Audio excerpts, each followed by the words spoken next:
Hello there. I am so glad that you are here tonight. I am still coming to you from my cute little cottage down in Gulf Shores. Lori is not here anymore, but she's listening. And I am really excited about tonight's show. Reverend Rhonda is somebody that I was introduced to several years ago online. We have a great relationship. She is one of the nicest people I know, but she can be as tough as she needs to be. And I think that's really a cool way to be. There's Lori now. Hey, I am so fortunate to have a friend like her. She has been she is the retired board chair for World Awake. And I'm going to let her tell you a little bit more about that because it is a very cool organization. She is an ordained minister. She is a counselor of many types through her ministry. She is a wedding and burial officiant, which she takes very seriously. She's also a death doula. And I am really interested, and I asked, because we haven't talked about that very much, I asked her if we could talk about that a little bit tonight, and she said, yeah. So without further ado, I want you to meet my friend, Reverend Rhonda Schienle. Hello. Hey. I'm so glad you're here. Well, I'm so glad I'm here too with you. I enjoy you so much. So, I enjoy you. I think that one of my favorite things about you, especially during COVID, you were such a positive person with your I love your talks, right? Oh, thank you. I love your in the car chatting things that you do. They're very motivational. And for me, they are, because it's people need some positivity in their world. Hello there. I know who that is. How are you, sir? So, I think that the way that you encourage others is one of my very favorite things about you. That out of all the things that I love about you. Thank you. It's a passion. It's what I truly love to do. Well, you're good at it. Well, that's probably why it's a passion, because you're so good at it. But genuinely, I love your page. I love your Sister Sage newsletters. Oh, I didn't even mention that you're Sister Sage. Yeah, Sister Sage. Yeah. Sage. And another form of your encouragement. I mean, you do that in education. You educate well. Thank you. So thank you. Can you tell people a little bit about World Awake? Because I know that's a passion project with you. Unfortunately, World Awake has dissolved. That's tragic. Yeah, it is, but it has served its beautiful time, its purpose, and for everything under the sun. There's a rhyme and reason. Everything has a season. It really does. But it gave me so much. And World Awake was a beautiful organization with interfaith ministers and spiritual care professionals. And we collaborated to do our work here in the United States as well as in other countries. So we came together in like a membership form, and we worked together, collaborated, inspired and empowered one another to go out and do the beautiful work that we do. And so, maybe Mike in the chat I think it's been around for, I don't know, it had been around for 25 years. At least that, I think. And what an honor to be able to have served as board chair. I retired as board chair, but I loved what I did to bring us all together and serve on the board and to go out and help our communities. That's really what it was, and to empower them, inspire them, and offer them continued education. And to me, that's big, as you probably know, Kat, when different conversations that we've had, knowledge is power. Knowledge is power, no matter what the field is. Yeah. Anything that you're going to do, if you can build yourself up, then you're in a better position to help more people. Right. And to me, that's kind of how you live. Yes. I try to live. but you're actively out there doing it, and I do it by bringing people, pretty cool people like you. Ah, 2004 to 2024. a long time. It really, served a beautiful purpose, and it goes on to other things. To me, the world just goes on and goes into different directions and expands, and it pays forward in a different way. Do you agree with that? Do you believe in that? That 100%. it just grows, and just like in what you're doing, it just branches out. We learn more, and it takes on its own, beautiful journey. And if I can say, I so loved when you wrote me today. And that's just another beautiful thing about us, Kat, It and the is. work that you do is that we don't even have to say what we're going to talk about. Things come up like the last time. It was That so was fun. that was so powerful. It was. And one thing that I so loved, that when you were writing, I just had this warm feeling in my heart that was how people find their journey, how people, and Kat was basically asking about my work as an end of life doula, and how people get called into things. And I sat there and I thought, to me, it's like going into the paranormal field. I mean, typically when you interview people, and I know you've interviewed so many across the world of people that do that work, and you say, well, what got you into this line of work, right? It's either an experience, somebody's had an experience, they went through something, they witnessed something. And I feel that's pretty much what has happened to me on my journey. Yes. I think all these interesting things, and Kat knows that I'm very open about my health, and going through stage 3 breast cancer and a near-death experience. It's like, if that doesn't alter you, I don't know what does. I And think that would be the biggest alteration. right, I and, mean, and it just begins to, start to take that, just like we were talking about World Awake, it begins to just start to take you on the journey that God, who you believe to be God, yeah. who you call your God, to that journey that you're on. And I have felt, now I call myself a circle of life Oh, I minister. like that, You, because it you, is. It is, because, I do baby blessings, and babies that come into the world, they're blessed, they're baptized. I do weddings, as you know. I do celebrations of life, funerals, memorials. And now, when I completed my end of life doula training, to me, that just completed everything. Even doing funerals, I just felt that was another part of the calling, becoming an Right. end of life doula. And it's like, to me, it is so magnificent when you open yourself up through your journey, your experience. To me, a lot of what I feel we do is by way of our experiences, Yeah. that tend to move us in different directions. And And I don't unexpected know. ones. Huh? And unexpected ones at that. And unexpected ones. Exactly right. So I loved when you were asking, like, I feel it's no coincidence that the situations that you are involved in, uh, that seem to, I don't believe in coincidence. I believe it's happening for a reason. I do. And you seem to be there when you're supposed to be there. You're in situations that bring you to that. Well, it's fortunately, I think this has turned around, from my mouth to God's ear.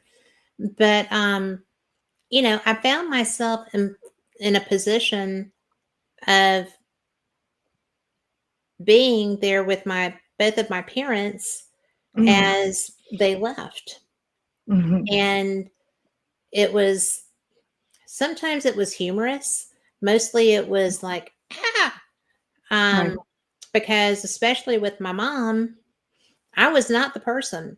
We did not have that relationship. Her cousin was supposed to be her person, Mm. and her cousin bailed. Um, Mm.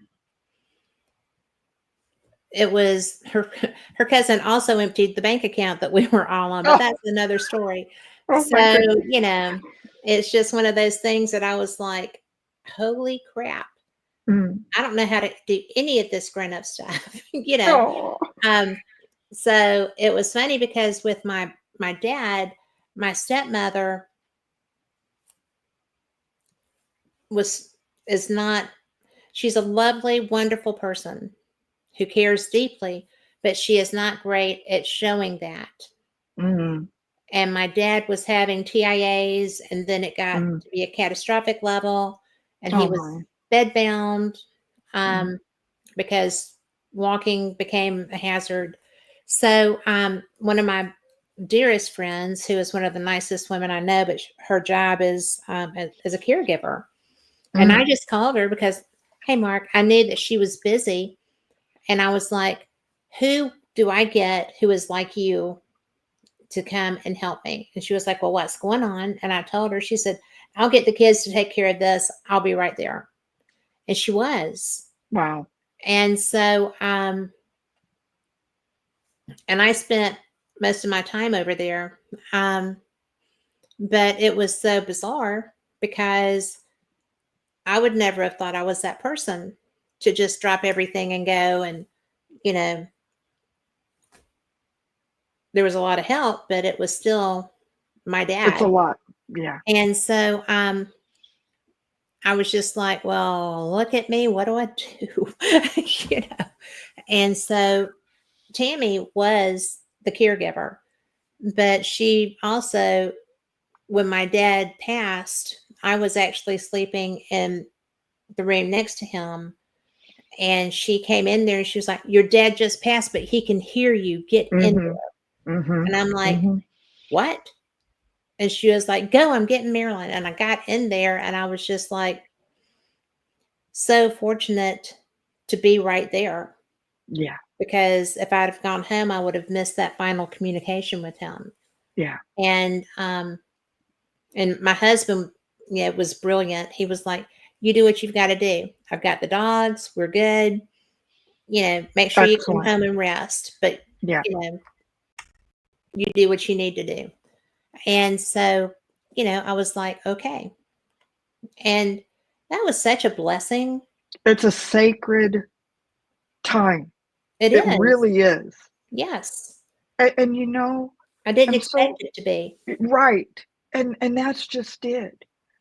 That I believe, Kat, I wish, well, with doulas now, and my hope with what I'm doing is that we can bring more conversation around death and dying to where it's not as scary. It's a part of our life. It It, is. And you it's know, just as big as being born, because it's being, you're right. transitioning to the next thing. That's right. And that is a part of the training that we get as an end of life doula, is talking about that. And the goal is, and this is so true, the goal is to start talking about it way before, way before. I understand tragedy, accidents, and someone Mhm. dies, I get that. But I mean, way before anything happens. It's so important to start these conversations now, Mhm. because you want to know, seriously. This is why I'm so grateful that you sent this message today, because it's so big for me to empower people about having this dialogue, having this conversation. I know some of it seems weird, it could be It scary, can be.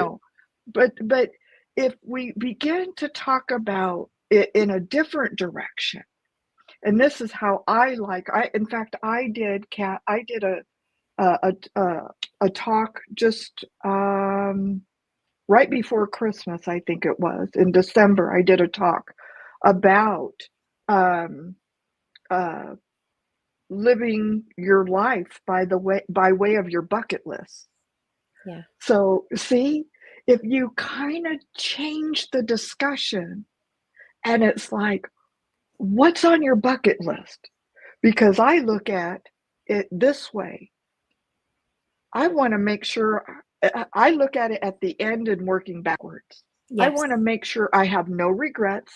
And it's called Living with No Regrets. That was my talk by way Oh, of that's a good bucket list. title. Right? I Living like with no that. regrets by way of your bucket list. So if we start a conversation, I did this before Christmas and I was saying that instead of talking about politics at the table over Oh, Christmas, right? yes. Eh, or Thanksgiving or whatever, anytime you have family over, here's a fun way to gather at the table. And I recommended talking about what's your bucket list. Start a bucket list conversation. Kids love to sit at a table and say, I want to go to Disneyland. I want to, whatever they want to do, Yes. And they like to do that and chime in and be a part of it as much as adults. And then Yes. I, right? And then I encourage them, then have your family bucket list. In other words, if it's mom, Oh, dad, and that's the kids, good. oh, yeah. Your I've friends never have thought a of that. bucket. Right, right. And so that was my talk about living with no regrets is like, because when it's all said and done, so here, that's a great suggestion on finding a warm way to talk about end of life. You see where I'm Mhm. going? I It's like, do. before I die, by gosh, I want to be in a hot air balloon. I want to go No. on a ghost hunt with Cat, Come right? on. Right. I mean, and when you talk about it, it just feels like, one, it gives you something to look forward to. Keep Mhm. that in mind. Keep that in mind when you're talking to friends, you know, Sure. in life. You know what I'm saying? They feel they're Well, anything but giving up on politics. things, right? There Anything to get it is. away from politics. Yeah. And when, isn't that great? Isn't Ah, that great?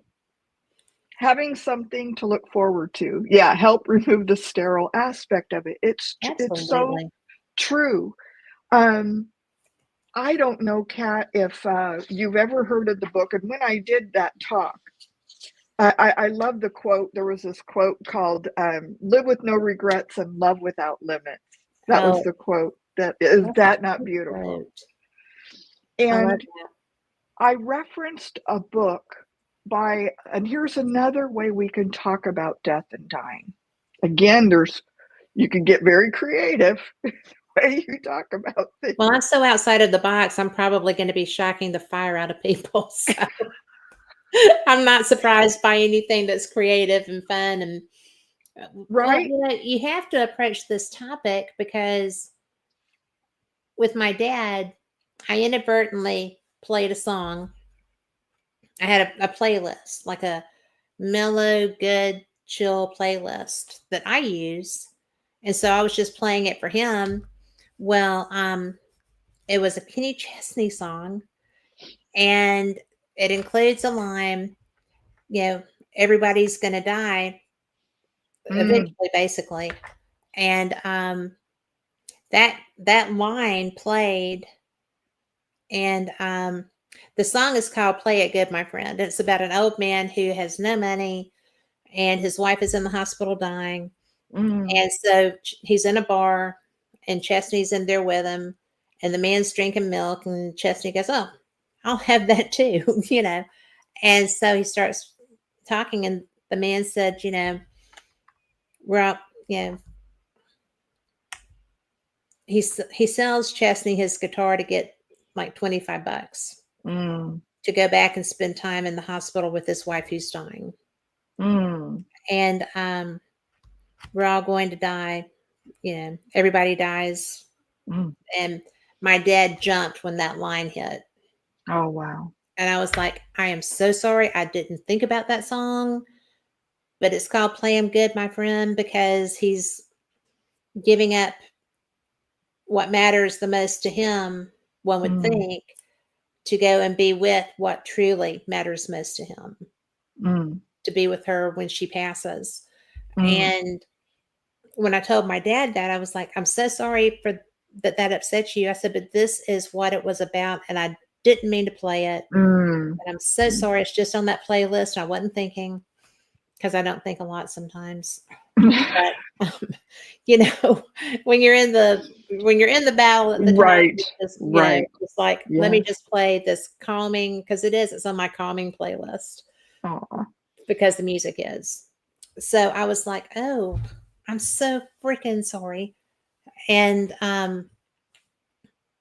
he just kind of, when I was explaining it, he just kind of relaxed. Mm. It's like, I'm not trying to get you to, I promise. Mm. I promise this isn't to try to hustle you out, which is what I think he took it as. But Aw. it just upset him. And I was so, you talk about feeling like a heel.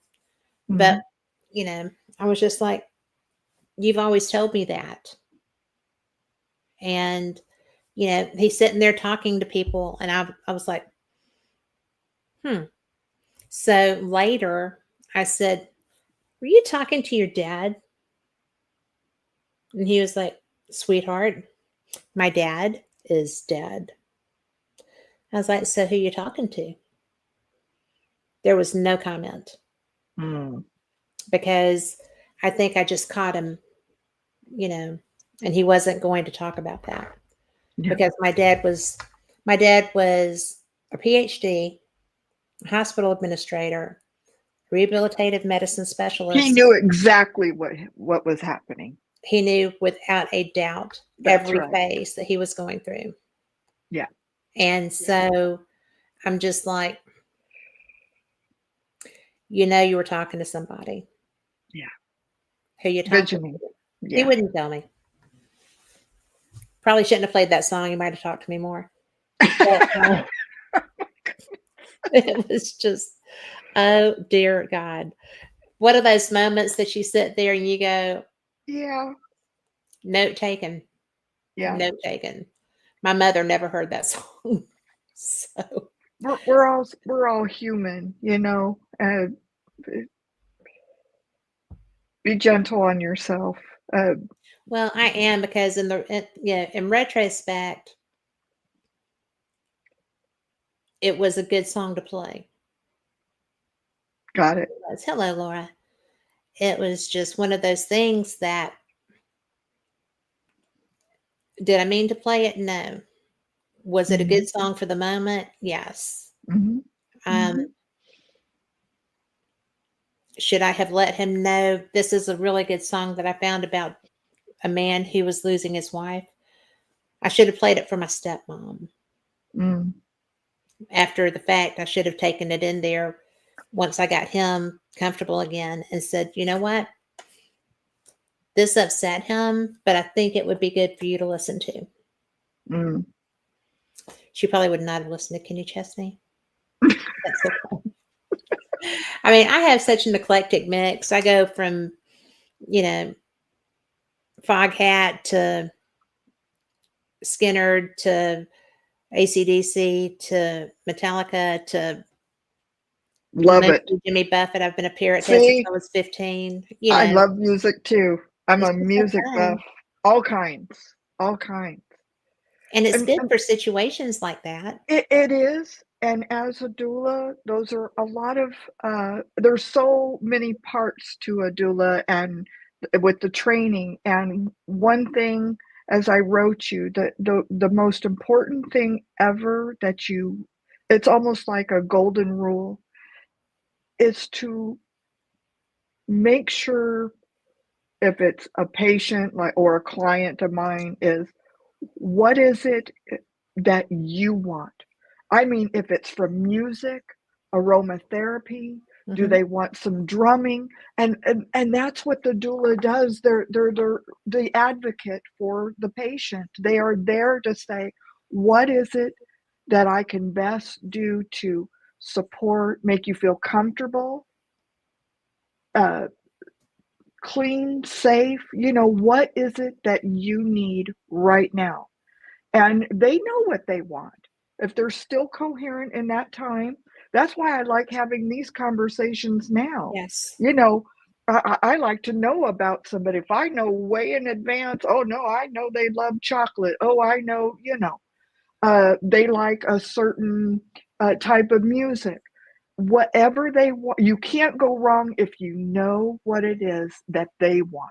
Well, that communication, you have to You communicate. have to communicate and know. And when you go first meet with a client, a patient for the first time, you become the advocate and you're mediating between. You're working on behalf of your patient, your client, and you're working with the family and the hospice team that can comprise also of a social worker, a chaplain, a minister, Yes. right? Um, and the hospice nurse that comes in, the whole hospice team. So you're right smack in the middle, and your job is to help mediate all of that and coordinate quite a bit for your patient. That's really what a doula is. You're the advocate Yeah. for the patient, and that's the very first thing. What is it you want? I'm here for you. And how do you feel right now? Start with this moment. That's important too. Start in the moment that you're in. Don't need to go to the back or too forward. Right here, right now. Well, that's kind of, my mom and I had talked about how she didn't want to die. Mm-hmm. When we were, years ago. And because of the situation that happened, she was hospitalized during COVID Mm, and she had to be fed. mm. And when I got to her room, there were there were days of food trays in there. Nobody had fed her, yet they left her in the Oh, room with the food, mm-mm, and which had to be torture. mm, And she couldn't swallow. mm. I tried to give her water, to sip, and she strangled. So I was just dripping it like a bird feeder. And so a nurse came in and said, "Well, oh, she can drink. I gave her a potassium pill this morning." I said, "Really? Show me how." There's Can't no way she could swallow. have swallowed a potassium Mm-hmm. pill. So they were kicking her out. And I'm like, "Where are we going? Do you have a step down unit here to help her get some skills back that you caused her not to Mm, have?" mm. Oh my And goodness. so they discharged us to a nursing home Mm-hmm. that was not equipped for that. They tried to feed her food, and that did not work. And, you know, they weren't even offering feeding tubes or anything. So, because they had told me it was too late. Was she considered hospice? Did they say She probably should have been considered hospice at that point. Um, they sent us from that retirement home to another hospital where um, they just offered us palliative care. They were really, Mm, mm, really great. They helped me clean her mhm, and got her in her bed, and she was looking out at a mountain that we love, Red Mountain. mm, And it was a very calming, for both of us, place. She felt cared for. She was mm. clean. She was comfortable. Excellent. And they were like, "Well, do you want a feeding tube?" I said, "They told me it was too late, that she wouldn't process that." And they said, "Okay." And so we went back. I was trying to find a hospice. They would not put her in their hospice because she didn't get sick there. So I called her nursing home, and her nursing home director said, "You haven't asked me, but we have hospice here, Okay. and you can bring her here, and she can go right back into her original." She had Alzheimer's, so she had been taken out of the regular living Mm, environment to the memory care unit. She said, she's not gonna be walking around. You can put her back in her room. Her old roommate is still there. She'll recognize things. Her stuff is. I'm like, why is her furniture still in there if she doesn't live there? I never got an answer for that, but I didn't care. So anyway, so the hospice team came in and helped, and so I hired some sitters to come in and give me spells so I could go home and, you know, take a shower and Some respite. come back. So Yeah. there you go. Hi, Raymond. But so anyway, that was my experience with somebody going through and having to go into hospice, and then, you know, there's that. So, and that's why, because this happened really pretty closely. I was not supposed to be the caregiver in either case. Mm-hmm. I was not the designated go-to person for any of that stuff. Right. And I know that when you're doing your work with that you have to come into those scenarios. Oh yeah. Oh yeah. So how do you address that with those families? I mean, because usually, I mean, it takes the doctor to, first thing is their doctor has to say they have 6 months or less. That's what puts you on to hospice. Once that doctor signs that letter form that they are to go on hospice, then that's where the team of hospice, if you want them to be taken care of at home, with a hospice team being sent out to the home for care. And now a hospice nurse doesn't stay all day because of no, they don't. They're Medicare. just in and Yeah, out. it's all the Medicare and all that stuff. That's where all the doulas come in, and end of life doulas that come in. And if you can get them in right from the get-go when they have that 6 months, that is very helpful. Nurses aides, social workers, make sure all of that is covered. Social workers are looking out for them too. It's like, what do they need? It's like, do they want a chaplain? Do we need to get a durable medical equipment? What is it that the patient needs to be comfortable, clean, cared for, and comforted? What is it they need right now? So having that whole team assembled, that's why I say start now. Really know what you want. Yeah. Seriously, it's like, my husband knows how I feel, and it's so important. Have your paperwork in line, your power of attorney, your durable medical power of attorney. Have your directives for things. Maybe you don't want any heroic measures.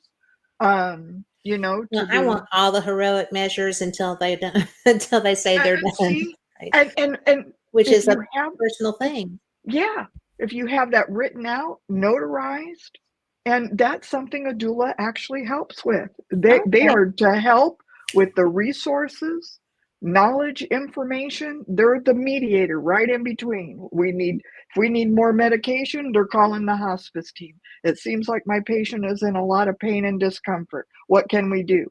We're not there to diagnose or give medication, but we're there to say something is happening, and then Right. you tell them what it is. And then you have the team. It's so important to communicate, as you said earlier. You said that earlier. Mhm. Communicating is so important. And once you communicate and you have a team assembled, it's like that patient is getting the best.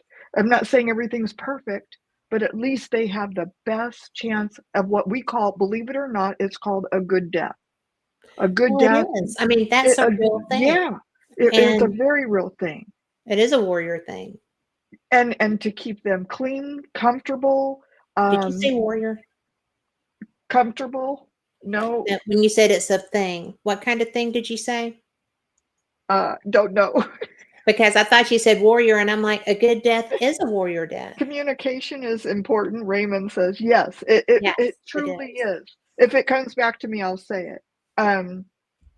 But it's I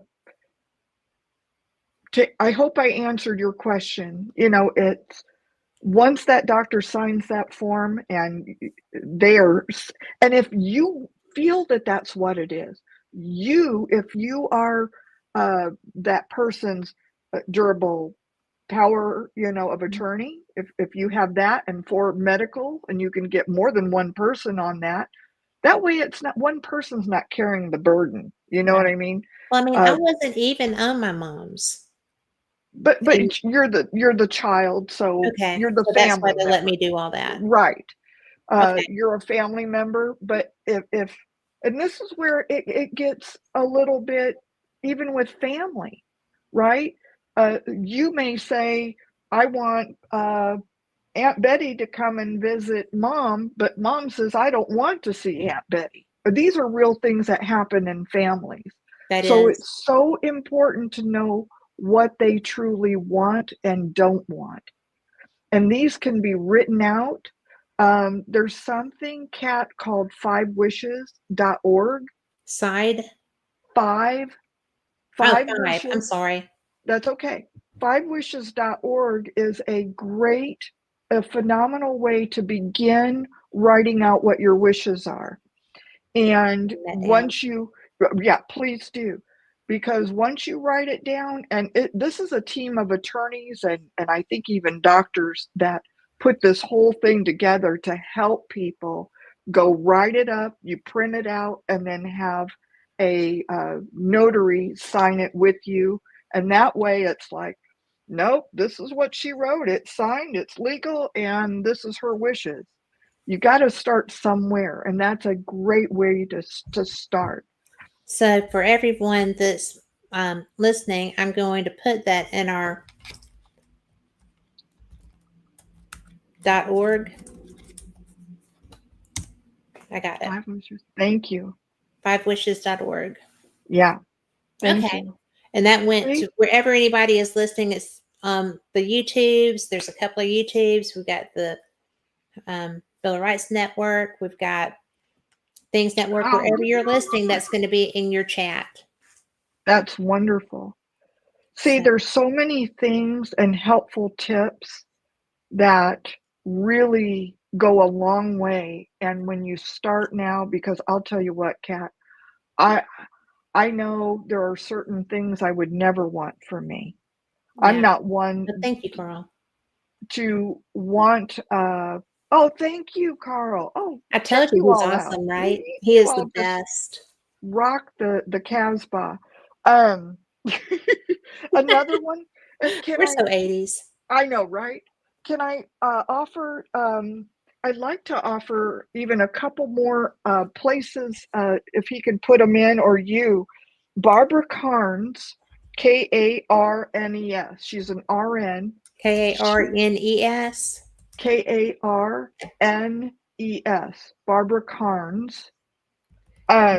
Is that a She website or is that a person? she's an RN, and she's like the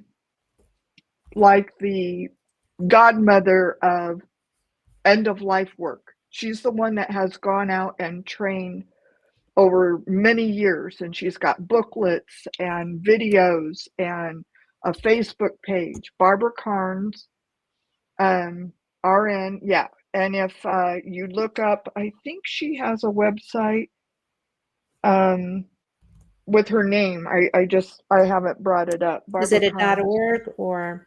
I think it might be a .com, and I'm going to bring it up on mine.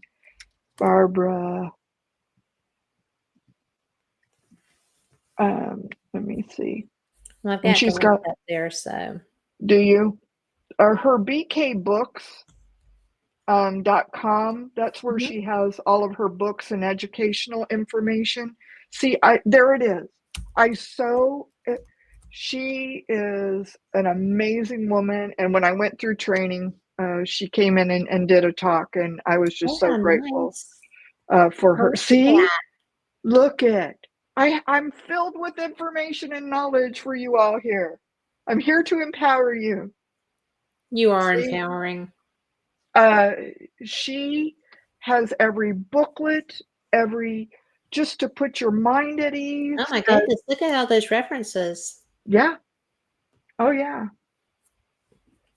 It's like I'm trying to think of, and it went right out of my head. See, there was so many things in my head, but it'll come back. She is internationally known for end of life And care. she's obviously well Yeah, respected. Look at all those references. right. Everybody Yeah, that's endorsing her. exactly. That's And so cool. it's Thank you for that. so, yes, I'll tell you, because just like the questions that you have, is a lot of other people have the same questions, Kat. For sure. It's like, where do I start? What do I do? Where do I go? And Well, if the you site just that have, you sent me, it's in my messenger. I'm going to put it up too. Because when I asked you, and for those that don't know, Rhonda does a little bit of everything. She's very well educated. She's very patient. She is, as we said before we got started with the conversation, she is an interfaith minister. She is. Do you tell people you're a psychic? I'm an astrologer. An astrologer. My bad. Yeah, that's okay, girl.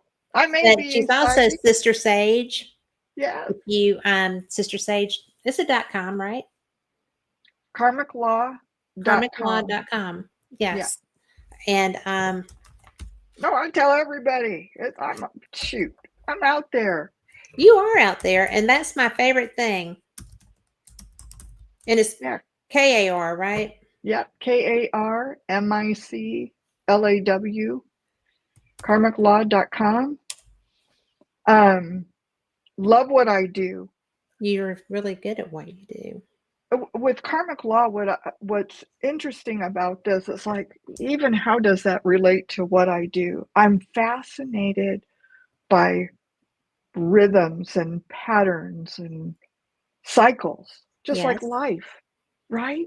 Yes. Think about that. People are like, oh, how do you get from Sister Sage Astrology over here to being a minister? Well, you've done it all, but it's all fed to each other. Right. Exactly. I mean, it's all a system. Yes. If you think about, we're born, we live, we die. In my divine astrology, it's based on cycles too. Yes. Things come back around, and you know, and I'm fascinated by that. I'm fascinated by people. I'm fascinated by life. You're pretty much fascinated. Excuse me, my cushion was slipping on me there.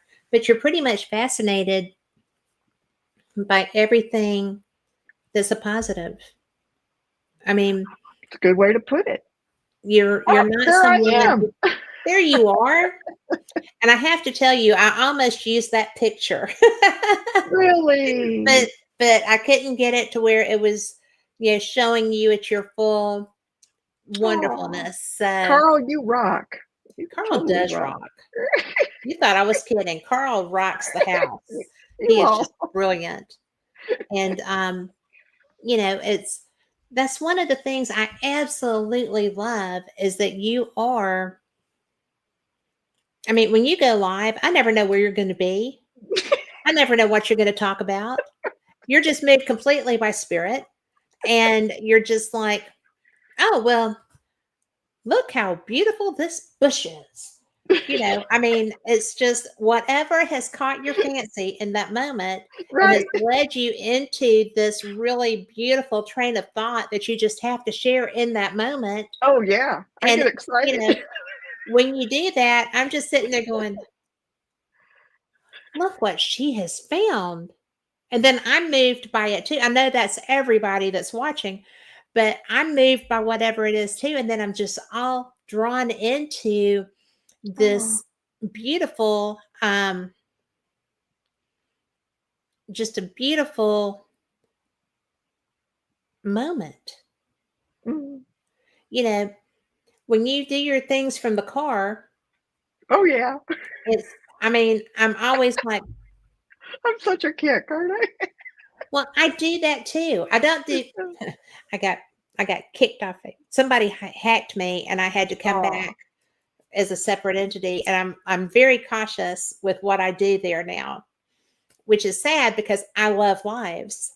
Because in the heart of the moment, people need to know what is bringing about this. And I share so well, better talking than I do writing. You know, it's really, Yes. Yes. it's Yeah. really a downfall not to do that. And I thought about just starting, doing them on Insta, but I don't know. I've never done it. Instagram Live. Do I just get 30 seconds? I mean, I don't know what to do with that. But it's just, it's so good when you do this because you are inspiring. You do have one of the best Oh, outlooks of anyone I know. And I mean, I've seen you mad, I've been mad. Oh, heck but yeah. it does not rule you. A lot of people need to know that it's okay to be really, really mad in this Oh, moment. yeah. Oh, But, yeah. 5 minutes from now, I won't have done anything to wreak havoc. I won't have done anything to, create chaos, although sometimes chaos stems from that emotion. You cross But, a boundary and I'm going to be mad. well, sure. Right? But, it's really, but you don't go on about the weather about it. No. Mm-mm. You just kind of Time say, is precious, Kat. it is, Time is and it's getting precious. shorter. And I You love know? Laura's question. Is that asking me if I believe in aliens? Let's see. What about aliens? Oh, Laura, yeah, she is asking what about aliens, and I think that's going to be you. Oh, Like coming to you live from the Rev Mobile. that's it. That right on, Laura. I like Yeah. him so much. She said, yeah, she is asking you about aliens. Oh, I definitely am open. Now, Laura, I can tell you, I have talked to Kat on a few other shows Yes, about my experiences of having a near-death experience. Um, and having a man standing next to my bed, Joshua. Remember, good old Joshua, I do Kat. We remember had, Joshua. yeah, and it's like all the experiences I've had. I have not had an experience, but I'll tell you, I believe in UFOs. I believe in, Well, you I've know, seen UFOs, I so I believe, definitely yeah, believe. I do. Have I experienced them in person? And if you have, wow, I'm telling you, I feel, I love that question. And if I can just branch out just ever so quickly about that, I wanted to share with Kat my thought about because I do astrology, Hmm. that I believe this whole age, we're in the age of Aquarius now.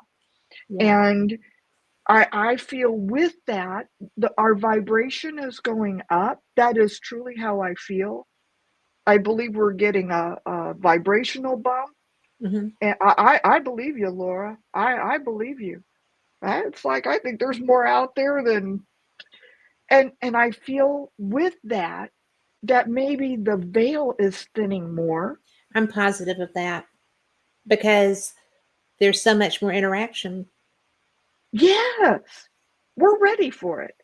I believe we truly are ready for all of this with Well, I this think age so of too. And, Aquarius. our government is, I know that they're just soothing the savage beast, okay? Because I do, yeah, I cover the first two alien kinds. I go to Contact in the Desert. Went to the International UFO Congress in Phoenix. I go to the Eureka Springs UFO conference. I, I, I go to as many UFO conferences as I do paranormal conferences, probably Wow. more. But it's really, to me, when I was at my very first Contact in the Desert Hmm. out in California, it's a very serious conference. I've And, heard about that particular one.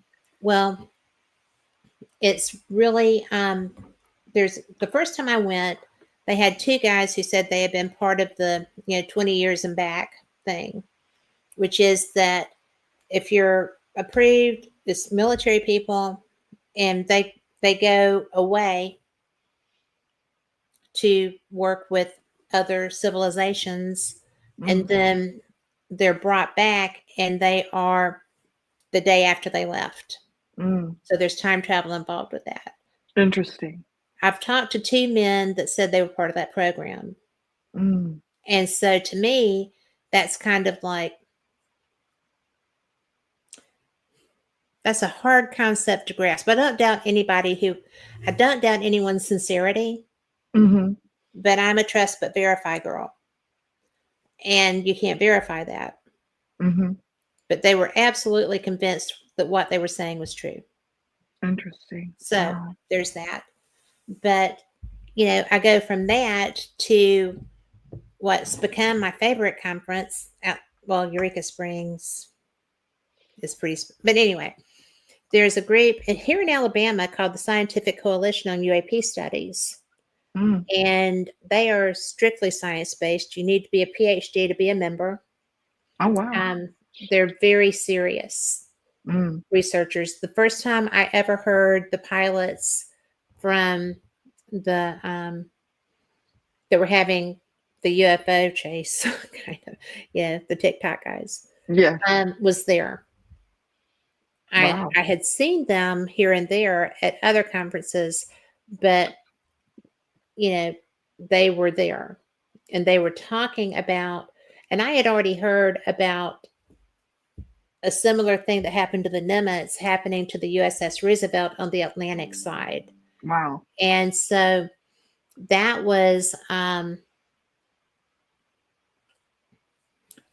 something that blew my mind, Wow. because I knew the base that the Roosevelt was out of, and I knew some of those sailors. And I used to work for a company called Military Service Company. We sold esprit de corps items to my morale officers, kind of thing, and like unit coins and stuff like that. So there was a lot of interaction. I talked to a chief of boat at Kings Bay Sub Base, and I was reading Tom Clancy at the time. I like Tom Clancy. And I was like, so tell me, does your submarine have this coating on it to stop pings and do this? And he was like, I can't talk to you about my boat. I'm like, it's in a book. I'm just asking what I read. He's like, I cannot talk to you about my boat, but I do want to order this. And I was like, okay, I'm still getting the sale, but there's so much out there that blows my mind. Yeah. And I hear a lot of stuff, right? I But believe when you I'm hearing do. these scientific guys, the most scientific Yeah.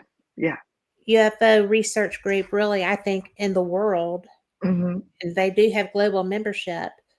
It just, they're there. They are there. And, the latest reports coming from Mars is that it's much more like Earth than was originally thought. Mm-hmm. The composition, the structure, everything. Did you ever meet Stephen Greer at any of these? Like, that's someone I see up on your face expression. I'm like, I don't have a problem with Stephen Greer. I like Stephen Greer. I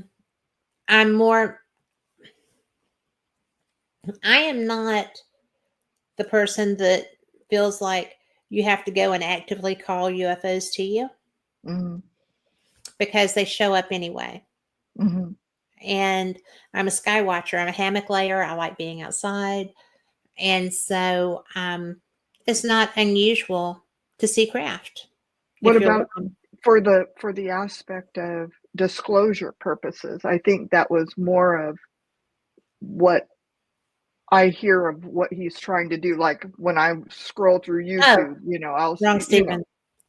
Yeah, the disclosure thing is coming to a head. And like him, hate him, shun him, whatever. I think that Trump is going to get these answers out. Yeah, it's because time. he does not see any. He believes the government is for the people. He doesn't see any reason for secrecy on that. Yeah, we pay for that. Yeah, we pay for people to develop these programs that go out and do outreach with whatever is out there. Mm-hmm. There are documents that say that, Laura Eisenhower is granddaughter of our president, or past president, or great granddaughter. But anyway, she is adamant that there were contracts created between our governments and aliens, I've and heard a lot of that. we can Yeah. be basically harvested. We can be, you know, I mean, Yeah. whatever. And there were like trade agreements kind of thing. Mm. I don't know if I really believe that, but it's not something that's a secret, and it's not something that's a hush hush thing. Mm-hmm. Thank you, Laura. I'll go and look at that. But you know, it's really something that I think we've already had disclosure. Mm-hmm. I mean, I think it's already happened. We've got people talking.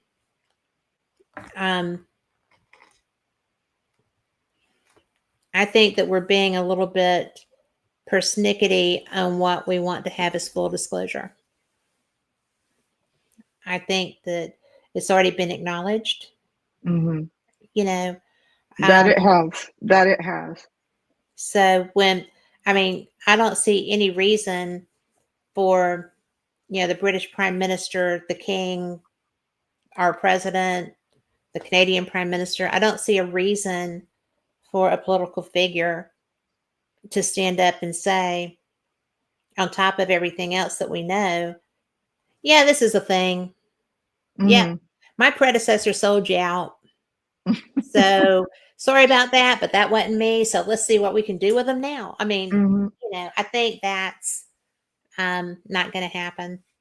But what about reverse engineering? Don't you think Oh, that that's a has given. happened? Yeah, it's an absolute given. And I think Bob Lazar was on the money. I think that he was who he said he was. I thought he did the job that he says he did. Um, I don't find George Knapp to be very user friendly. Mm. He's very purpose driven, and he doesn't have time to talk to anybody that's not his friend. But he is a jam up media person. He is a good researcher. He's a good writer. To this day, he still backs Bob Lazar. And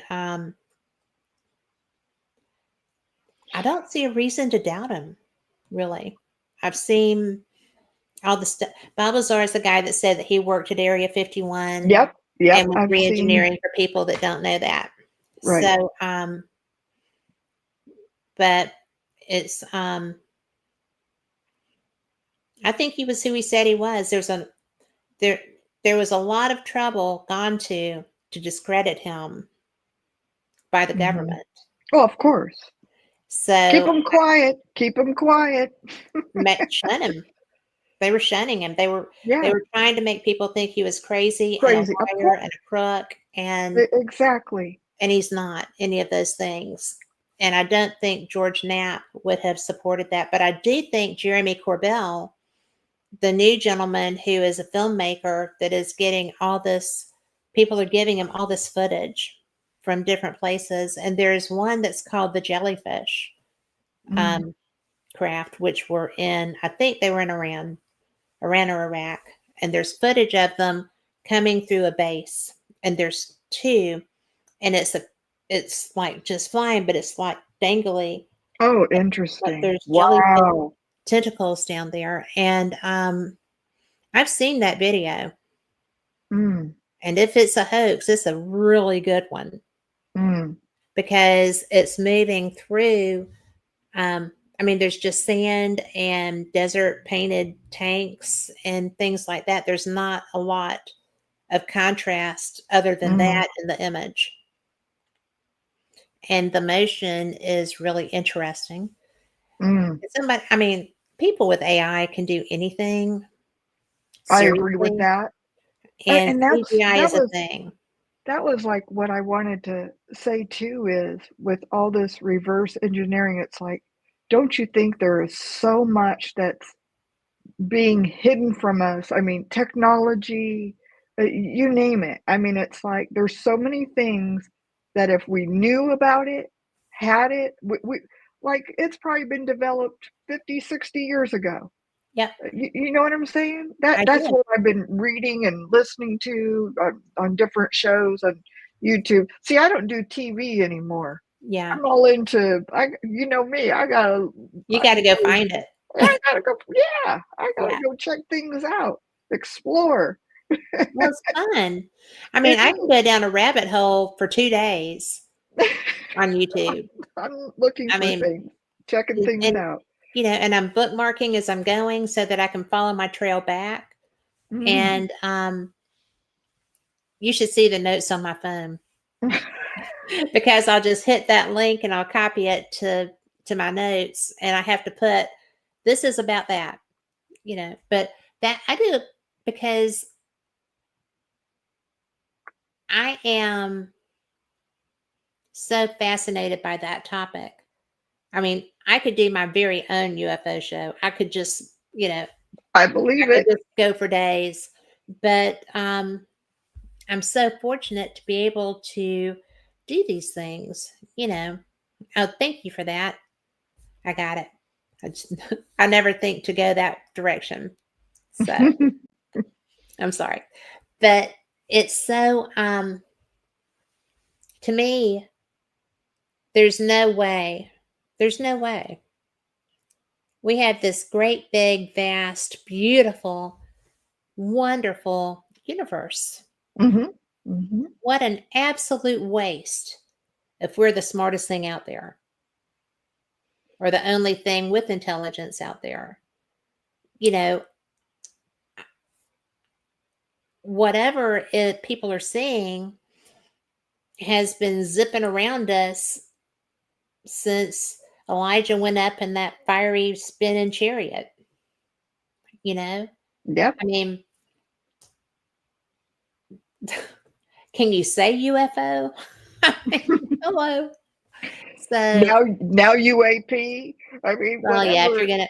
gonna, I think you know what when I first heard Hillary Clinton say, well, she was being interviewed on some night show, and she was go, "Oh, it's UAP now.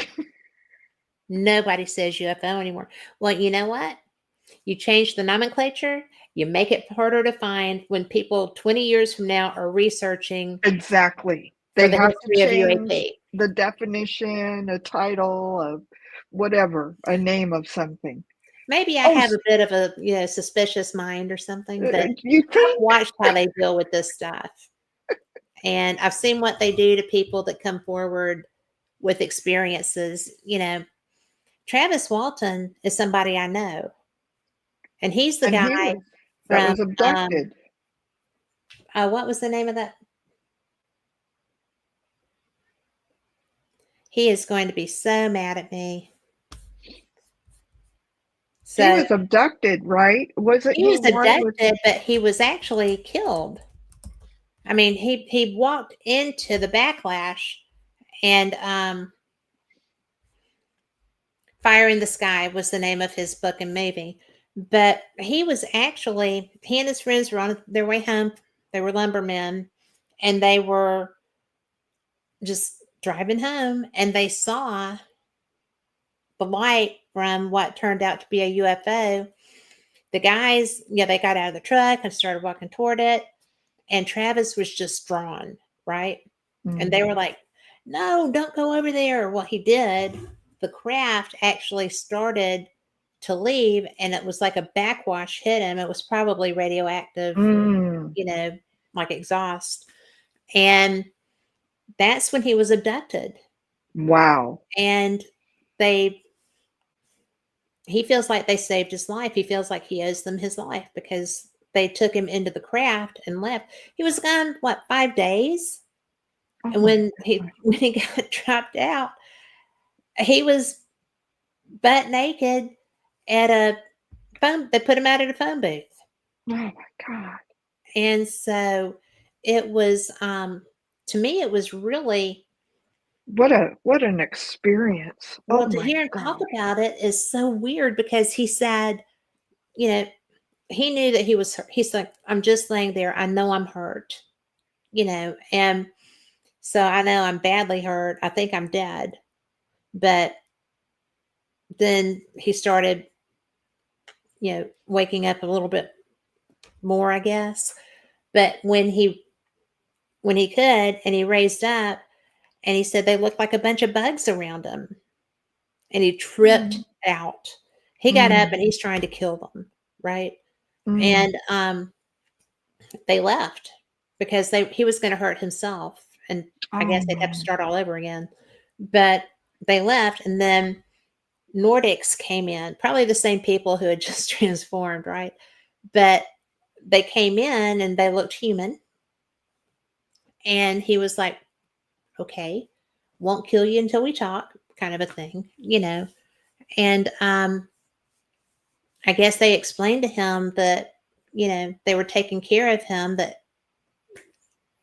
yeah, and he went back down, and then he was at a phone booth. So I'm pretty sure he was bare naked. But anyway, because I'm sure they had to take his clothes because he got all that stuff on him. But I do think that he was unclothed when he came back. But they wouldn't have thought anything about that because they weren't human. So anyway, so Travis, if I'm wrong, I apologize. But it was just to hear him tell it, and actually, I mean, that was just a conversation telling it, because it blew my mind. But didn't his, like, he was with coworkers or something like that? I think there were 5 of them, and they left him when they took him up into the craft. They left, and then they were all being like, they were being investigated for murder. Wow. The cops thought they killed him and ditched him, and they were having to do lie detector tests and stuff. And funny story, I live in Birmingham, and I was going to go investigate with some friends up in Tennessee at a place that I'd never been before, and it was just a public area. And this guy reached out to me that lived up in North Alabama and said, you know, we've got a lot of friends. I was wondering if I could just pal along with y'all. And I'm like, I don't know you. And so I went to look at his Facebook page. He had all kinds of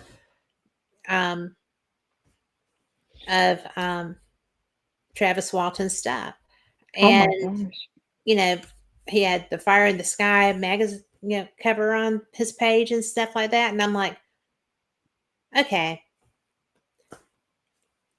why do you have Travis Walton stuff on your page? Because I know him, and I'm gonna tell him about you. You know, you're not fooling me. He was one of the guys that was with him. No. Yes, he found me. I mean, I guess we had a mutual friend, and I'm just like, wait a minute. So I sent Travis a message, and I was like, who is this guy? He says he knows you. Of that? What And are the he was odds? like, he was with me. He's not bad. Oh my gosh. What were those odds? Yeah. Right? And then, you know, I was like, you're not coming with me. I don't know you, but I don't know how you found me, but you're not coming with me. I mean, first of all, it wasn't my place to invite anybody. I was invited, but I was just like, who are you? So that was an interesting moment in time. It was weird. That must have been very difficult for those guys that witnessed. Can you imagine? First of all, you're seeing a UFO. Second of all, your bud gets killed, you know, gets with the stuff, and then you're watching them being taken up into a craft. And then you don't want to, it's like, then you got to go say, oh, what happened to Travis? He got taken up in a spacecraft. Yeah. He's flying around somewhere. Right. I mean, no, I just could not imagine, because you would be locked up for, you know, okay. Right. I mean, oh my gosh. Oh my gosh. No. Well, I can't believe that. I mean, I can't believe that Travis survived it, for one thing. Yeah. Because that was, you know, how toxic that had to be. But I mean, if it was just one of our jets that did that. Yeah. but they were consciously connected enough to know that they couldn't leave a dead human. Mm. And, you know, you can't leave, they don't leave dead humans that I've ever heard of. And they take humans. And there's different theories about what happens when you go. But it's just kind of like, you know, what do you think about that? I mean, do you, oh, Laura said that we're not the only ones in this universe, but she also said the drones are not government issued. That was a test to see how we would react with disclosure. And I'm going to say that I find it really interesting. What do you think about those drones? I like Laura's theory. It's like, what are they? Why are they out there like that? I think it's to see how we respond, react. And it was illegal to shoot them down. Yeah, illegal to shoot them down. Somebody did, and they went to jail. Oh my! Somebody shot one down in one of the Carolinas. Oh my goodness! Now that I And didn't hear, but you and know, somebody came right to their door. and with this technology, you know, this is why I say the age of Aquarius, we are in it. Just get ready, because to me, I've been writing about this for some time now, and that is, we're in the world of hover cars and, you Yes, know, the Jetsons, right? I So I always wanted to now, live in the Jetsons world, well, but me too. Me too. I even sing the song from, you know, I know, cartoon. right? It's still one So of my favorite little. It's because it's like a jingle. it is. And it's like, yeah, more to come. I think we are just, and first of all, here's what I also think. More to come. This was just a small taste. Yeah. I feel that it's like, it's also a confusion, because now things that have probably been developed, if we have done Hmm. the reverse engineering, and Yeah. it's been around for 50 or 60 years already, and it's been flying over us. It's like, oh, I saw a UFO. No, Yeah. that's one of our planes, and it was built 50 years ago, and but it's so high tech that we're like, but I've never seen anything like that. Just like I'm trying to think of the other jet that was popular when it came out. Um, it'll come back to me. The stealth, Oh, you know, was it the stealth or something like that? there is a stealth jet Like, uh, because so you could be confused about what you see intentionally. intentionally, just like what Laura's writing. You know, it's like, well, was two of those actually from another universe that we saw here, and the 50 others that somebody else saw was, you know, from what we have, our drones, and just more Mhm. modernized. I mean, how would you know? How would you know? Well, I'll tell you, I saw something. I live near an air refueling wing. So, and I actually helped design their unit coin. So I know what they look like and I know what they look like at night. So I was outside and I had not yet seen Starlink. I was so frustrated because I kept trying to catch up, right? Ah, So a guy at the UFO Congress had a video that he was showing, a UFO video expert that's a friend of mine. And I was just like looking over the shoulder, right?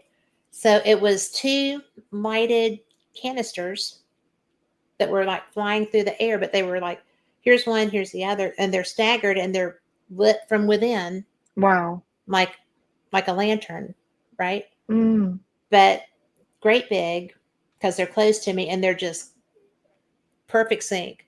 There is no light coming between them, which would mm, be the shaft for the refueling wing being lit so they don't miss, right?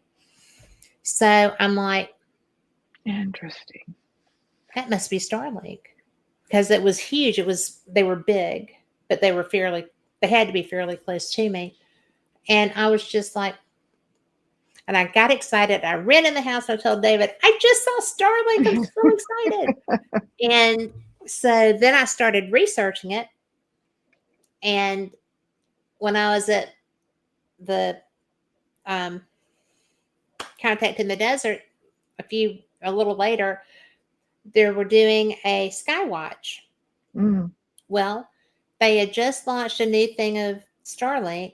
So they were going to be going over. Well, there are like 20 something of them. Mm-hmm. You can barely see them. Like They're a string of pearls. Lights in the sky. Yeah. And I'm like, that's not what I saw. Right? Mm-hmm. And so I was talking to my friend Mark, and I'm like, I don't understand what that was. And you told a guy in Phoenix that what he had on his camera was Starlink. And it's what I saw, but that's not Starlink. Mm-hmm. What was that guy had on the video? Because that's what I saw. So I'm trying to take pictures of it, but it's going fast, right? Mm-hmm. Relatively fast. So now I don't know what I saw. But it was not Starlink. And it was something that somebody saw in an Arizona desert and thought was weird enough that they took a video of it. And the person that I know knows the most about this than almost anybody else on the planet told the guy it was Starlink, knowing it wasn't. Oh, wow. So I'm just like, because when I was like, that's not what I saw. Mm. And he was like, and then I said, well, you told the guy in Phoenix this. He was like, I don't know what you're talking about. Mm. I'm like, we've been friends a long time, Mom. Yeah. You don't do that to me. So it was just so weird. I'm so interested on that topic. We have the strangest conversations. Yes, we do. And they're everywhere. fun. They are fun, but we go everywhere, girl. Every time we talk, we just go off on tangents. And Makes it fun. Laura was like, when she was talking about she said that she has an image of an implant. And I have talked to people. Whitley Strieber still has his implant because he doesn't want to give it up. So the guy that wrote Contact, I think it was Contact. Now I'm going to have to go and look at that. But it's really, it's not Contact.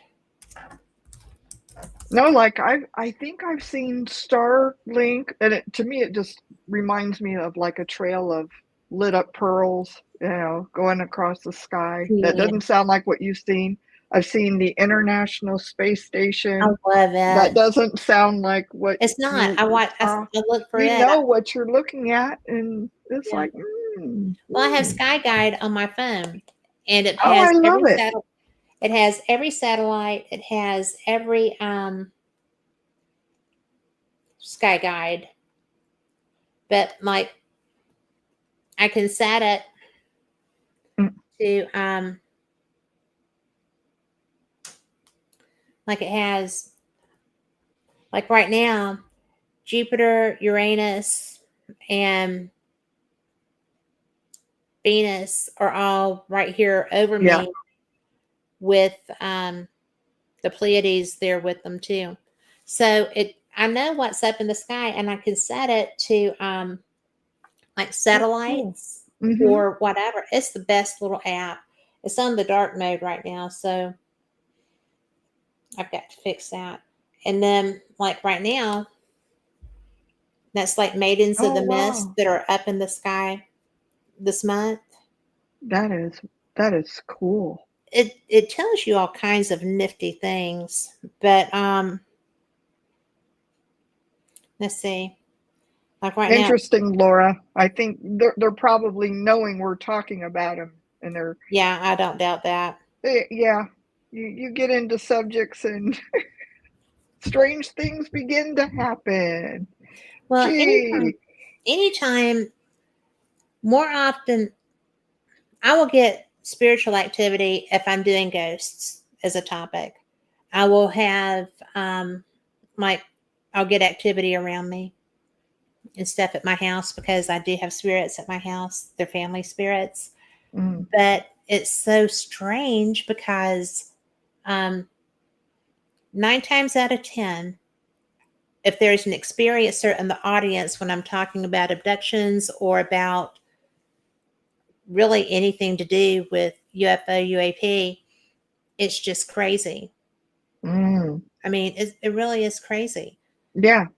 And I do think, well, because Fate magazine started in 1947 and our first issue was the Kenneth Arnold UAP, the 7 flying saucers. Wow. He's who named them flying saucers because they asked him what they were. And he said, Isn't that interesting? You're right. Flying saucers, UFOs, now UAP. We got to just keep changing the name. They do keep changing the name. And that's one of my favorite things. Phyllis, you know Phyllis Goldie, right? Yes. She's the one that started Fate, right? She owns Fate. Yeah, she owns Fate magazine. And she, hired me. What was she thinking? But That's so amazing.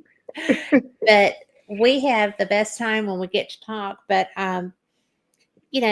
she sent me a copy of that first edition for my birthday. Oh. And so it lives in its envelope. I'll take it out if I'm going to share it. I shared a bunch of Fate stories for a show one night. It was so much fun. But, and I was reading the Kenneth Arnold story, and I felt like I was taking up too much time to read the whole story. And I'm like, this is what started Fate. You can't take too much time talking about that. So it was fun. But,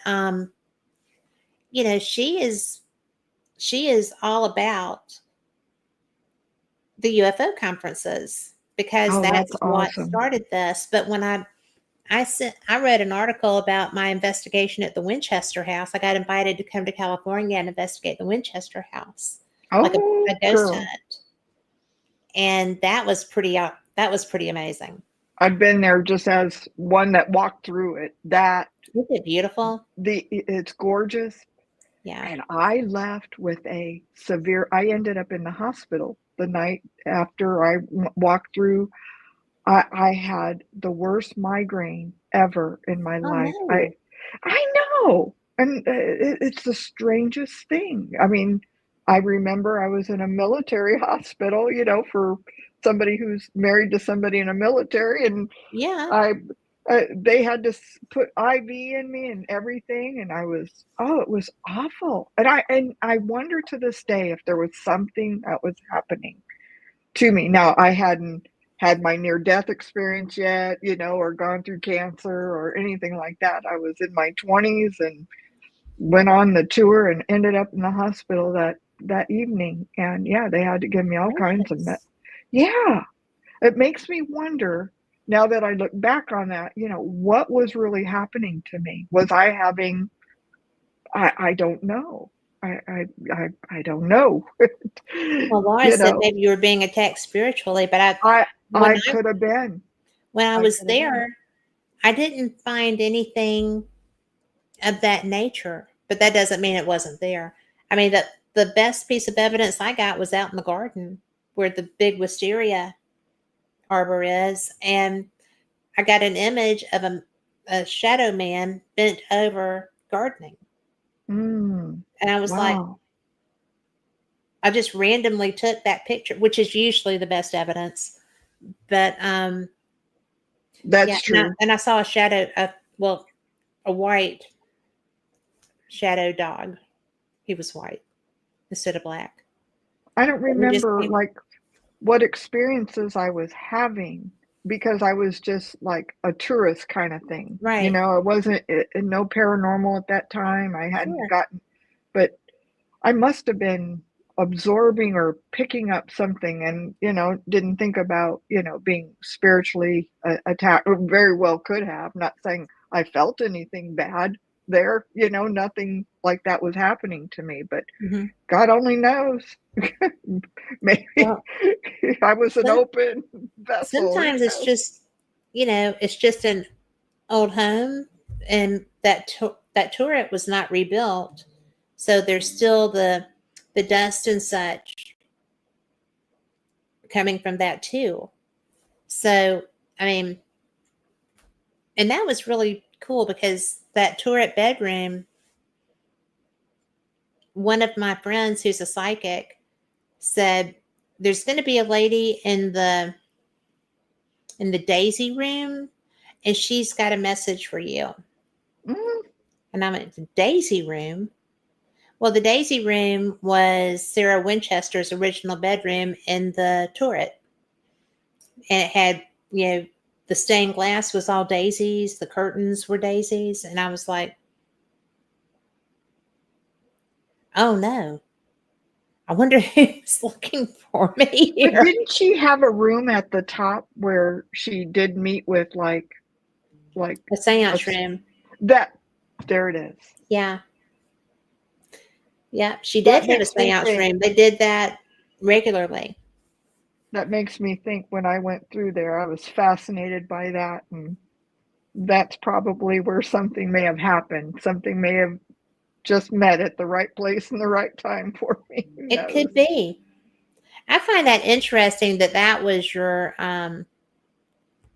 favorite area, What? The the Winchester? seance room. Oh, totally. It was Fascinated different, by wasn't it. it? The whole house is Yeah, very different. yeah, yeah. I was fascinated by that room. Why? What do you think? I I don't know. I know I'm an empath. I do know that. Have been, and I think it only got more heightened after my near death, but that hadn't happened yet. Right. But definitely I was an empath then. I worked in the medical field in nursing, Mm-hmm. and you know, I don't know. That's interesting to me because, I, you wouldn't think that that would fascinate that well, out of all because the. you're not prone to flights of fancy, and I think that the seance room would almost need that to be such a strong draw. It was a strong draw, and she fascinated me by what she did. She was so before her time. Right? And for people that don't know, she was absolutely, um, she bought Oh, she it's a bought out great place, farms, Laura. but It's a she great would place. give people her, they all, everybody made an excellent wage, far more than anyone else paid around there. If she bought a farm, then the manager lived in that house. She wouldn't destroy the homes and stuff. I mean, she was she took care of so many people, Hmm. and she provided, like I said, a living wage for maids and such who that was unheard of too. A medium, a magnet, and a spirit photographer. You would enjoy that place, Laura. That would Oh, be perfect for you. I was fascinated by why she did the things she did. That's the best way I can say it. The building, Yeah, how she, with the stairs and, to keep the evil things out, and the seance room. I yeah. was Well, fascinated by why she did what she did to saving her design. life. She was I'm saving her life by doing that. yeah, people like that. I'm fascinated by people and why they do the things they do. Well, Nothing has changed with me on that one. I'm still. I would have kept on building Would you? I would have until, too. well, I mean, as long as there's hammers and saws in the house, you won't Yeah, die. yeah, I yeah. mean, yeah, we're going to keep building. But also, she was tiny.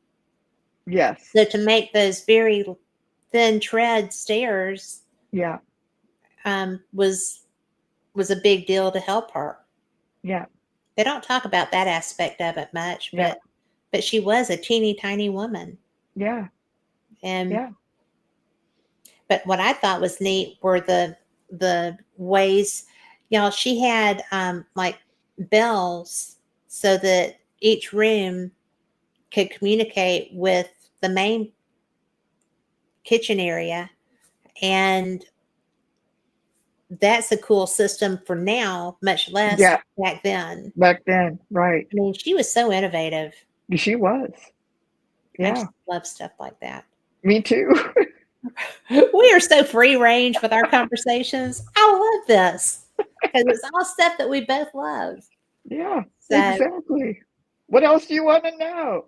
I don't know. We have gone from End of life, we've paranormal, we've gone from full UFO. circle work to aliens to government conspiracies to Right. you know to Mars being like Earth to the 20+1 project. We've covered a lot of ground. And We we've aren't still got boring. time to go. God knows where we're going to wind up. So, but well, talk about your newsletter. The Karmic Law Sister Sage newsletter. Yes, the Sister Sage Yeah. newsletter. Love So it. if people go, I would love for people to sign up. It's a free newsletter. If you go on to karmiclaw.com and you'll see, Which is in chat. You can which is find it in in chat. chat, and go to newsletter and sign up. It's just your name and email and press send. I send it out every month, and if Mike is still on here, I'd love for him to say how long I've been doing this for, gosh, going all the way by. We go way back. Yeah, you Like do. 2005, folks, but I've been a divine astropsychologist since 1999. I love what I do with that. But every month I send out a free newsletter kind of talking about what I think is kind of happening for the month. So 90 newsletters. Yeah. And it's like, I love it. And this last one, Kat, I sent out, and something told me to send it out instead of February 1st. I said, I need to get this out sooner. So I sent it on January, I think, 29th. Yeah, I got it. And did you read the part where it was about shocking news? I did. Yeah. Okay. So that part in particular, I wanted people to be aware of. In fact, I put it on my spiritual laws group today. And I was saying in particular, here's what I said. Uranus governs the sign of Aquarius. It tends to offer a bit of sudden and unexpected information as well. This can be in the news or social media of something that many just did not expect to hear. Yeah. And then we had the planes crash. This can be termed as shocking news and revelations. That's exactly what I wrote. It is. Well, and it wasn't. There's been 3 instances now. You had the plane and helicopter. Right. And then you had the plane. Yes. And there was one today, I heard. Yeah. Something happened. Well, they were talking about another plane having an issue, but in Houston, a New York bound plane had its engines catch on fire. So thank God they were on the ground. Yes. So that would have been the 4th one. Yeah. Because the one in Virginia today, I haven't seen any reporting on. I heard about it, but I have not found any mainstream reporting on that. And that's a lot in a short amount of time. So when I'm writing these types of things, and just with those couple of sentences, this can be termed as shocking news and revelations. Okay, I normally don't write those exact words in my newsletters. Anybody over 90 newsletters, that was very specific, and there was a reason why I wrote it that way. Anytime you're dealing with the world of Aquarius, and if we have a new moon or a full moon in Aquarius, that kind of thing, and now we have Pluto in Aquarius, okay? Mm-hmm. This is amplified and enhanced that energy. Okay. And Aquarius rules aeronautics, NASA, UFOs. It rules all of that. It's the awakener energy. It's sudden movement, and it's shocking news and information. But because I wrote it that way is because we had an amplified amount. Because here's what people tell me, Kat. They'll say, well, every day we turn on the TV, it could be shocking news. Good point. In other words, you're writing, you may hear about some shocking news and revelations. Well, I don't write all my newsletters this way. This was very Specific, intentionally written that way because of one, the month of February is about Aquarius. People born in February, it's Aquarius. And you have Uranus that went direct, that rules the sign of Aquarius. It's like somebody pulling a slingshot back and letting it go. It's like, boom. Right? So that happened on Friday, the 30, what was that? The 31st. 30th. I got my handy dandy astrology. That's cheating. I don't have mine in front of me. So we had a new moon in Aquarius on the 29th. And we had Uranus that went direct on the 30th. And we also now have Pluto in Aquarius. Aquarius rules aeronautics, UFOs, okay? There's keywords that I've written in my books, and people will see that on my website. I've written books. And all these keywords, you can just go look at the keywords, right, of Aquarius. And when you read the keywords, this is how I go and forecast things. Okay. And when you see the keywords, and if Pluto means death and rebirth, and that's where Pluto is in Aquarius, and Aquarius rules aeronautics, planes, UFOs. There's a death and rebirth of information coming out. There's going to be a transformation in this.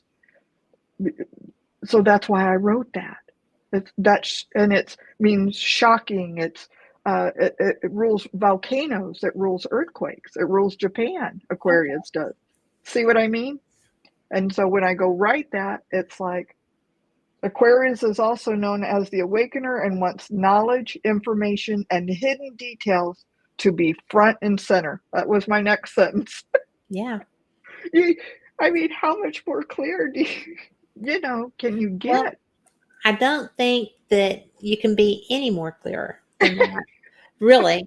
People that get it, you know what I'm saying? They don't. I do. It doesn't take much for them to get that. It's mind-blowing. It is mind-blowing. And, for the longest, my grandmother was a huge astrologer person. She loved hearing about it. I don't know that she ever did it. But, but by God, we were going to read Jean Dixon every morning. So, my grandma was New Age before there was New Age. I love it. So it was so funny. And thanks, Laura, I'll do that. But it's so funny because I sit there and I look at stuff now and I'm like, thank you for guiding me this way. I mean, really? And so I had, I'm very focused I'm not really all about my horoscope and stuff because every so often they freak me out. Yeah. And I'm like, I'm good. Thank you, though. But I had somebody reach out to me on Facebook. And she was like, hi, I'm your fourth cousin. And it's on our grandmother's side. And I kind of do all the same things you do. Well, that's a little scary because that could be any number of things. But she's gifted. she has her family also were gifted. I mean, when my mother was starting to settle kind of into her Alzheimer's and she wasn't quite as erratic, I took her out to lunch one day and she was like, "Oh, paranormal. That's right. I forgot that you did that. Don't Mm. you hate it when they line up by your bed and want to talk to you and you're just trying to go to sleep?" And I'm like, "What?" I said, "What do you do?" She said, "Well, I always just tell them that I was tired and needed to go to sleep and they'd have to go and talk to my mom." So she was doing it when she was a kid. Oh my gosh. And Oh, so I'm I like like, that. um, hmm, I don't really have them line up by my bed. But really? She's like, "Yeah, my mom would just listen to them until they got through, and then she'd tell them to go away. We had to go to bed." That's funny. And That's my experience with Joshua. I is it remember, really? yeah, I Oh, said, wow. "I'm sick and I don't have time for this." Remember, I was nauseated I from do. chemotherapy. Yeah, I And do remember that. he I'd was forgotten standing, that. I remember I was looking up this way and I said, "I don't feel good. Don't have You time need for to this. stop." Yeah, yeah, yeah. That's what I said. "I That is don't feel good." so And I looked this way instead of looking at him. And he was bending down and getting closer to me. Yeah, it's like yeah, that. yeah, dude. And I do, I have had, that hasn't been there lately, something in my house that will kind of like rush me. Not like it's not scary. Okay. It's kind of like they're like almost like a puppy Mm, enthusiasm. Like, mm. and I have I have 7 past dogs Aw. and they've all lived in this house. Mm. And I have 2 now. One is a mini Aussie who is just a freaking nut and very skittish, as David says, cautious, Mm. cautious. So he'll send me a picture of him and go, cautious. And then when we lost our our little, who was a that dog broke in our backyard privacy fence, broke in a privacy Mm. fence to be in our backyard. He had been living rough for a while, so we were his safe Aw. place. And so when he died, it was just Tipper, who had never lived by Mm. himself. And I'm like, we've got to get him a dog. Aw. So I went to a rescue. They're all rescues, but I went to a rescue and got, he's a great big he's a great big Aussie. He's like the yellow kind, the gold kind, gold and Mm. white. So now I have 2 nutcases. And, and Wally's really not crazy. He's just big. He's the new one. And Tipper, they hurt each other, right? And these dogs see everything that's in my house. Mm. And Wally is like, "Did you see that?" And I'm like, "Yeah, I saw that. It's okay. We're safe. It's all fine." And so it's just kind of like even my dogs know this is happening. Yeah, I think sometimes they are dogs.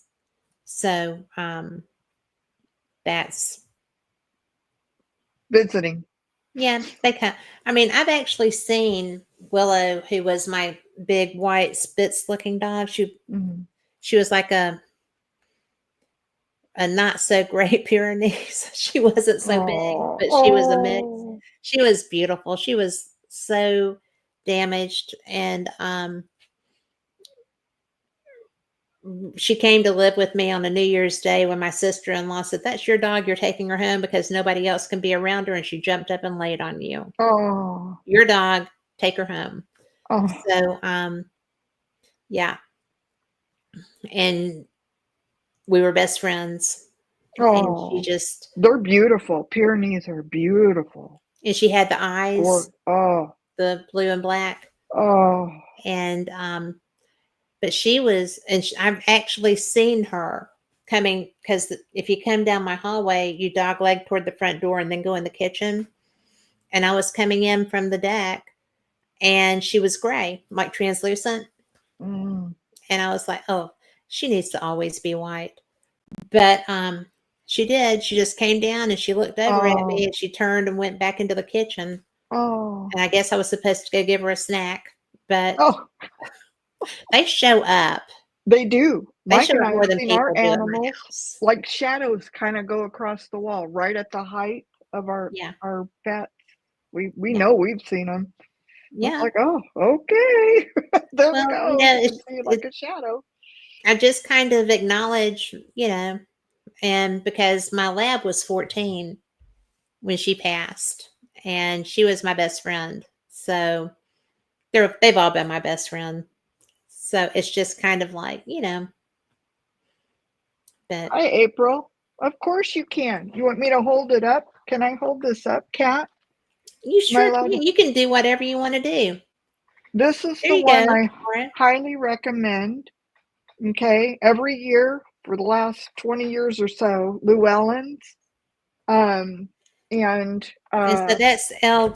Is that two L's yeah, for Llewellyn at the beginning? LLEWELLYNS. I'll hold it up again for you. And they have a few of them, and so you got to be careful. You want to get this style, because I even accidentally bought. You don't want to get this one. Don't get the witch's calendar. If you really want like the stars and stuff, it's really, really good. It's helpful. At least you get your retrogrades and new moons and I would full love to moons. have the retrogrades. Oh, it's all in here at the very back. It's my eclipses and everything, folks. But go on to karmiclaw.com and sign up for my newsletter. You're very welcome. And I'm My going to free tell you, it's a newsletter. great newsletter. Thank you. And I love doing it. And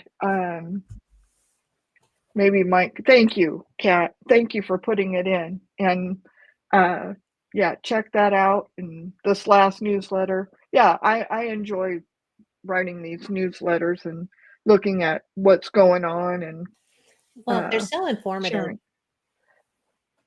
I certainly try to do that. Thank you. See where it says newsletter? Mm-hmm. You click on that and then put in your name and And that's email, all it takes. and then it goes right into the database. And for the first of every month, you get what's going. Now you can go in and read all my back newsletters and Oh, see that's what. nice. Right, Mike puts those up. My husband is my webmaster. he's He does such a amazing. good job. My love bug. If you can put the archives are great, because you can actually go read and see some of the things I've forecasted, and like I did with this last one. You'd be amazed. And how I do it. It's really kind of fun. Now my other website, yeah, there you go. You can see everything that I write about, talk about. And then you kind of get the rhythm and the lingo of my divine astrology of how I do it. There you go. And Interfaith Ministry Services is my other website for my circle of life work. Interfaith Ministry Services. Inter. Inter. INTER. Faith. All one word. Interfaith Ministry Services.com. I would add it in there, but when I don't want to. Thank you, honey, so much. So people can check me out, my background, and the different types of things that I do and love to do. That's why we've talked about all these different things tonight. These are all the wonderful subjects. I love the mystical, the spiritual, the unexplained. I love the all of it, right? When I sent you that email or that message, and guys, I asked her if we could talk about her you say doula, Doula. Yeah. doula work, because my mind was blown, because I've been kind of thrust into that experience a couple of times lately, and I was feeling like I was being called to do that. Yeah. So I was like, "Can we talk about this?" Because, and she was like, "Well, you absolutely are." So she sent me a website. Zero doubt. There was no conversation about that. It was, "Yeah, you are." So she sent me a website. And what is that website? The Nita is, now there's two, and I added another one at the top of the show earlier. Okay, we've got that one up there. Okay. So it'll That be is at the one. top of the comments. Yes, and that one is good for training. And that's the Nita, the one I sent you, is the National End of Life Doula Association, which I am a member of. That's that one, NEDA. That's the one I sent you. The one I sent you today at the top of the show is called International End of Life Doula Association, which is INELDA, Yes. INELDA.org. Okay. And that's a good place to start if you want to get training. I'm a member of theirs as well. If Is you're it looking, IN or IM? It's in. IN as in new, Yes. INEL as in Larry, D, doula, A.org. Okay. INELDA.org. There you go. So I've got that in there too. And when you bring that up, it talks about what a doula is and how to get involved, and training. If Training. anybody, The training. yes. And the information for There you go. all the stuff. Right. So Yes. Carl got it in there right. I He did. I sure just did did. Thank you, dub. Carl. So either Carl or Mark or Mike got it in there. But it's just so important, I think, because I've been feeling, I'm very surprised. I mentioned that because I feel like maybe this is something, it matters to me. I mean, I'm Yes. kind of old to start doing something new, but I don't feel like it's something new. I feel like it's part of I find it empowering for you. Mhm. If you took this training, it's empowering you with knowledge for your life, Always. your family. I learned things by going through the training program, like, and I have a medical background, and I'm a minister. I've done funerals, and I've done all these things, but it was like, oh my gosh. And for what I've been through with cancer, and this is why I was saying at the top of the show that it's like all the different things that have happened in my life that have led me to this training, that training, and that type of thing. And this was like the completion of all completion. And it was empowering to me of the knowledge and the type of resources, just even the few that I shared with you, Yeah. and that you've put up already, the 5wishes.org. I'm sitting here thinking, oh my gosh, this is like such great information to go and do for your own life, your own self, and your Absolutely. family. And I think just by knowing you, the things that fascinate you, you Yes. know, I think your journey is doing something similar of like me. It's just moving you and weaving you to this. And I think would be very empowering. Even if you just didn't go do it, Kat, you know what I'm saying? Well, Even I if you think if didn't I go, and you would have this awareness, this Mhm. knowledge. It's just so Well, I good to think if have. I have this situation thrust upon me again, because I didn't go seeking it either time, and I wasn't Exactly. supposed to be that that role That's in that right. person's end of life. That's Um, right. in either case. That's So correct. it was, I think that I had that experience to lead to this conversation, you know, Yes. that we Yeah. had relevant Yeah. to that. Yeah. So, it made me aware that there's an awful lot that needs to be addressed Yeah. that every family member needs to be aware of. Yes. Yeah. So, that way, and I can share that with David too, so that he can be aware if it should come up. Because if you're really close to it and you're really involved in it, then you can't always hit the ground running, Right. you know, and it helps to have a foreknowledge. I did It not does. have that. I do now, and they were both very different situations because my stepmother was all of the technicals, the financials and the this and the that. There you go. And so Yep. that was helpful. Hmm.